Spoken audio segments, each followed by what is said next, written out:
Rafale लड़ाकू विमान की पहली खेप आज अंबाला एयरबेस पहुंची। रक्षा मंत्री राजनाथ सिंह ने ट्वीट कर वायुसेना को दी बधाई। कहा, सैन्य इतिहास में भारत एक नया युग शुरू कर रहा है।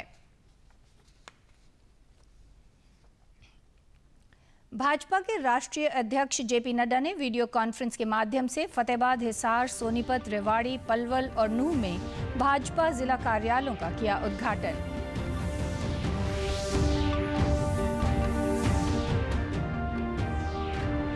केंद्र सरकार ने नई राष्ट्रीय शिक्षा नीति को दी मंजूरी। उच्च शिक्षा में 2035 तक 50% सकल नामांकन अनुपात रखने का लक्ष्य।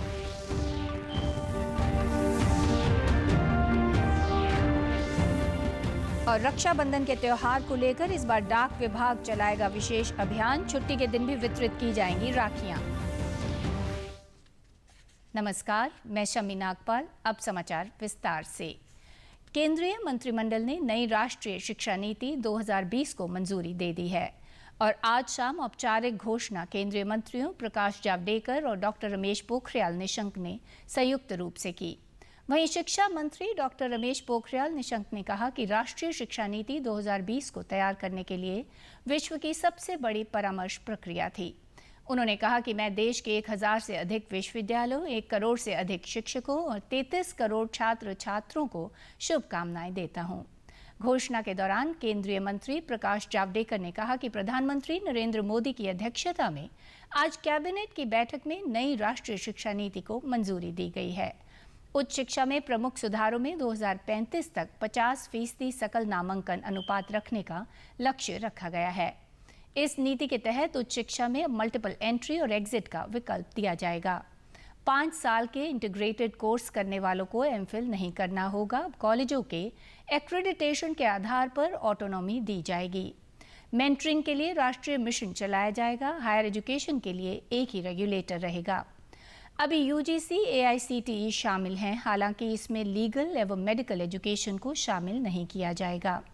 सरकारी और निजी विश्वविद्यालयों के लिए शिक्षा नामक मान रहेंगे। शिक्षा नीति में परिवर्तन नहीं हुआ था और इसलिए आज का ये जो परिवर्तन है और जो नई शिक्षा नीति है, मुझे विश्वास है कि पूरा समाज और सभी देशवासी इसका स्वागत करेंगे। उच्च शिक्षा में हम 2035 तक 50% GER ग्रॉस एनरोलमेंट रेशियो तक पहुंचेंगे और उसके लिए होलिस्टिक एजुकेशन की नई व्यवस्था लाई जा रही है, जिसका सबसे बड़ा अंग है मल्टीपल एंट्री एंड एग्जिट। आज की व्यवस्था में यदि 4 साल इंजीनियरिंग पढ़ने के बाद या 6 सेमेस्टर पढ़ने के बाद किसी कारणवश मैं आगे नहीं पढ़ सकता हूं, तो मेरे पास कोई उपाय नहीं है, मैं आउट ऑफ द सिस्टम हो जाता हूं। Multiple entry and exit system में ये रहेगा कि 1 साल के बाद सर्टिफिकेट, 2 साल के बाद डिप्लोमा, 3 या 4 साल के बाद डिग्री, यानी और multiple entry through academic bank of credit, जो नीचे बुलेट है कि मेरे जो क्रेडिट फर्स्ट ईयर के हैं, सेकेंड ईयर के हैं, जैसे बैंक के सेविंग अकाउंट होते हैं, वैसे ही एकेडमिक क्रेडिट में डिजी लॉकर के माध्यम से हमारे वहां पर क्रेडिट रहेंगे। राफेल लड़ाकू विमान की पहली खेप आज अंबाला एयरबेस पहुंच चुकी है। रक्षा मंत्री राजनाथ सिंह ने ट्वीट कर बताया कि विमान अंबाला में सुरक्षित लैंड कर गए हैं। सैन्य इतिहास में भारत एक नया युग शुरू कर रहा है। रक्षा मंत्री राजनाथ सिंह ने इसके लिए वायुसेना को बधाई दी और कहा कि यह भारत के लिए एक बड़ा दिन है। राफेल के इस खेप में 3 सिंगल सीटर और 2 सीटर विमान शामिल हैं। फ्रांस की कंपनी दसो द्वारा निर्मित इन लड़ाकू विमानों को सोमवार को दक्षिणी फ्रांस के बॉर्डे स्थित मेरिनियाक हवाई अड्डे से रवाना किया गया था। फ्रांस में भारतीय दूतावास ने एक बयान में कहा है कि 10 विमानों की डिलीवरी तय समय के भीतर पूरी कर ली गई है। इनमें से 5 विमान प्रशिक्षण मिशन पर फ्रांस में ही रहेंगे। अगले वर्ष के अंत तक सभी 36 विमान भारत को सौंप दिए जाएंगे। सूचना एवं प्रसारण मंत्री प्रकाश जावड़ेकर ने कहा कि भारत वर्ष के लिए एक खुशी का मौका है। जिस दूरदर्शिता से राफेल लेने का फैसला लिया गया और उसे पूरा किया गया, वह एक सराहनीय कदम है। उन्होंने कहा कि लोगों को विश्वास है कि बाकी लड़ाकू विमान भी जल्द ही भारत में आएंगे। प्रकाश जावड़ेकर ने कहा कि हमारी रक्षा के बारे में जागरूकता और रक्षा को लेकर जो तैयारी है उस पर देश के हर नागरिक को गर्व है।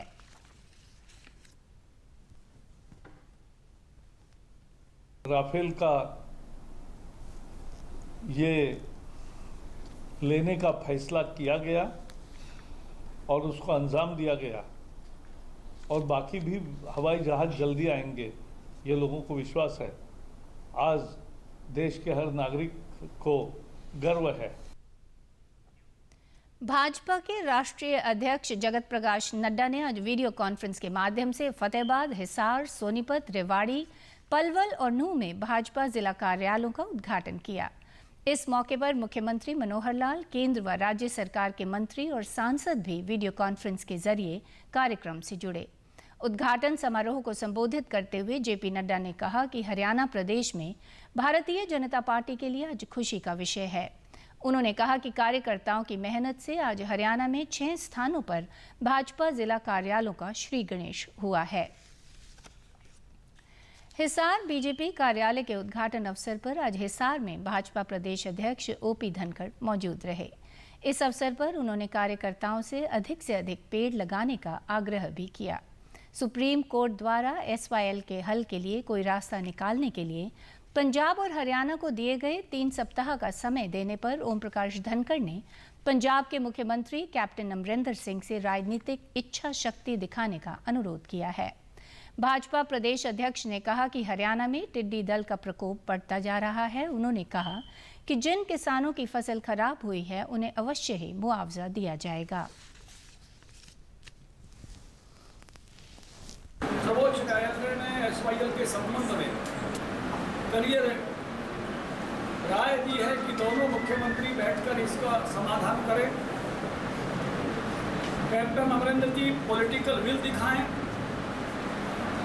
और हरियाणा के हिस्से का जो 19 लाख एकड़ फुट पानी है, हरियाणा के किसान को, दक्षिणी हरियाणा को बहुत जबरदस्त उस 19 लाख एकड़ फुट पानी की जरूरत है। हम उसके लिए बिल्कुल ये कहूँ कि हमारी भूमि उसकी प्यासी है और हरियाणा के हिस्से का पानी हरियाणा को पहुँचाने में, SYL बनने में उदारता के साथ दोनों मुख्यमंत्री जब बैठे तो इस निर्णय में सहभागी हों। केवल हरियाणा ऐसा राज्य है जिसने अपने हर किसान को कवर करने की कोशिश की है और जो वही टिड्डी दल आया उसका नुकसान हुआ। हमारे कृषि मंत्री की अनाउंसमेंट हो गई थी कि तुरंत इसकी जहाँ वो गिरदावरी की जाए जहाँ जहाँ जो नुकसान हुआ है और अभी भी कभी भी जो नुकसान होता है दोनों ही तरीके से उसको, जो बीमित है उनको बीमे के तरीके से और जो बीमित नहीं है उनको डिजास्टर मैनेजमेंट फंड से उनको कंपनसेशन दिया जाता है।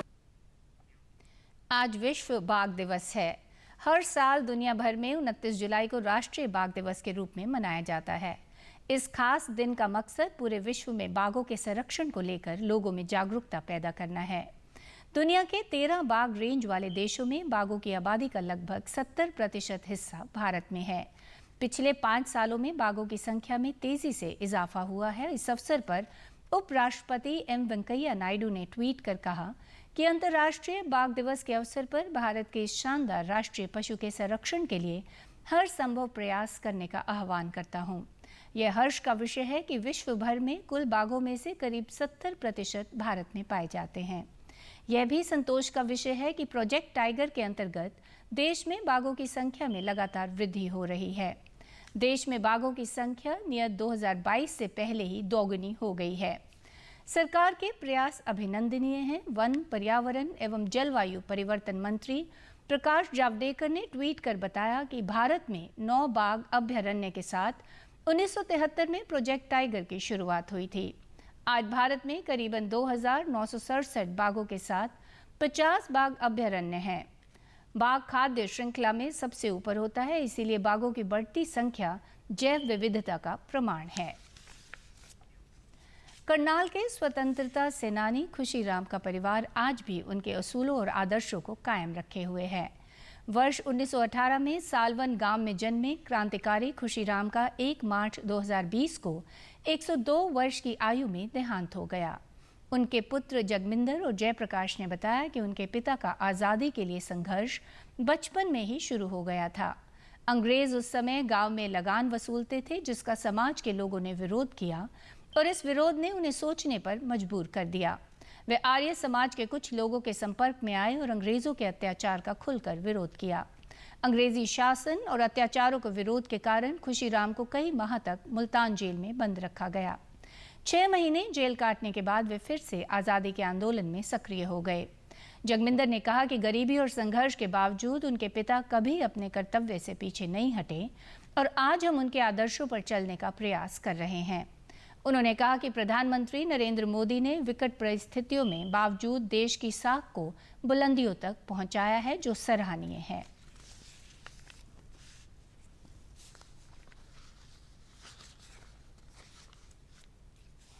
जिस गरीबी के माहौल में, जिस देहात में, जिस हालात में पैदा हुए, वहाँ से निकल के एक देशभक्ति की लो किसी के दिल के अंदर जगना और उस तरह से जो है ना बेचैन हो जाना और दीवानगी की हद तक उसके पीछे पड़ जाना, ये बहुत बड़ी बात थी। इसलिए हम सब जो है ना अपने आप को धन्य मानते हैं। हमारे ऊपर पिताजी का आशीर्वाद है, उनके दिए हुए संस्कार हैं। मोदी जी बहुत कर्मठ और बड़े देशभगत आदमी हैं। आज की परिस्थितियों के हिसाब से हिंदुस्तान की साख को जिस तरह से वो बुलंदियों पर लेके गए, उसको उनको सलाम है, उनको नमस्कार है। रक्षाबंधन के त्योहार को लेकर डाक विभाग विशेष अभियान चलाएगा, जिसके तहत शनिवार और रविवार सहित छुट्टी के दिन भी राखियों का वितरण किया जा सकेगा। कोरोना महामारी के चलते बहनें इस बार डाक के माध्यम से अपने भाइयों को राखियां भेज रही हैं। भिवानी में डाक विभाग के अधीक्षक हरीश ने बताया कि रक्षाबंधन को देखते ही यह निर्णय लिया गया है कि इस बार डाककर्मी छुट्टी नहीं मनाएंगे, बल्कि जिम्मेवारियों को समझते हुए राखियां वितरित करेंगे। उन्होंने बताया कि रक्षाबंधन वाले दिन भी अगर कहीं से राखी आती है तो डाक विभाग दोपहर से पूर्व राखी को भाई तक पहुंचाने की जिम्मेवारी निभाएगा। भीगने के बाद भी इसके अंदर से राखी सुरक्षित रहती है। उन लिफाफों का मूल्य केवल 10 रुपये रखा गया है, पर इन पर अतिरिक्त डाक शुल्क देय होगा।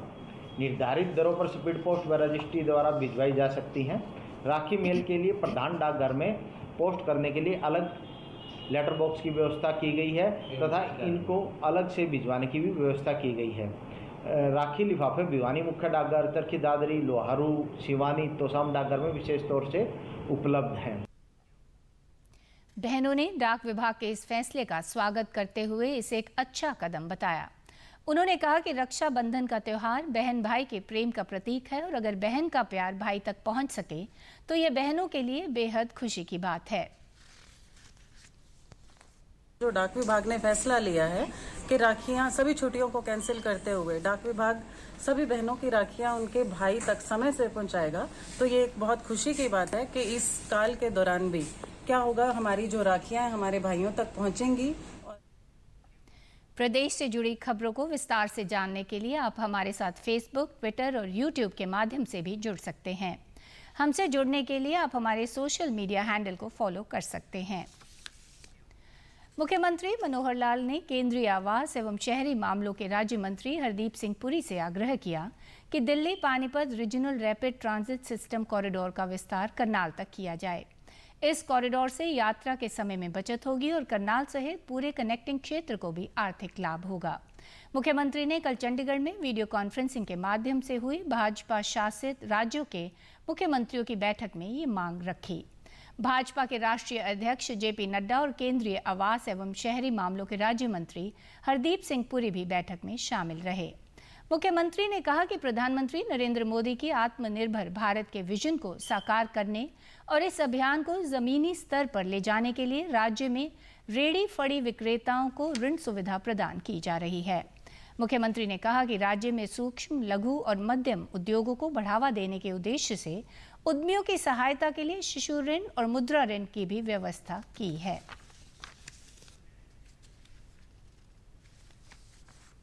अंत में इस बुलेटिन के मुख्य समाचार एक बार फिर।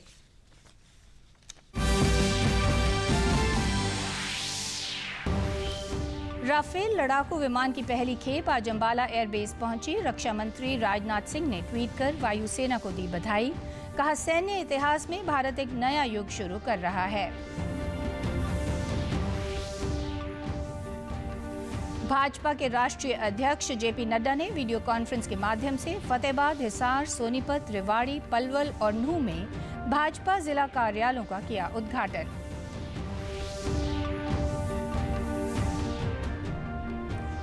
केंद्र सरकार ने नई राष्ट्रीय शिक्षा नीति को दी मंजूरी। उच्च शिक्षा में 2035 तक 50% सकल नामांकन अनुपात रखने का लक्ष्य।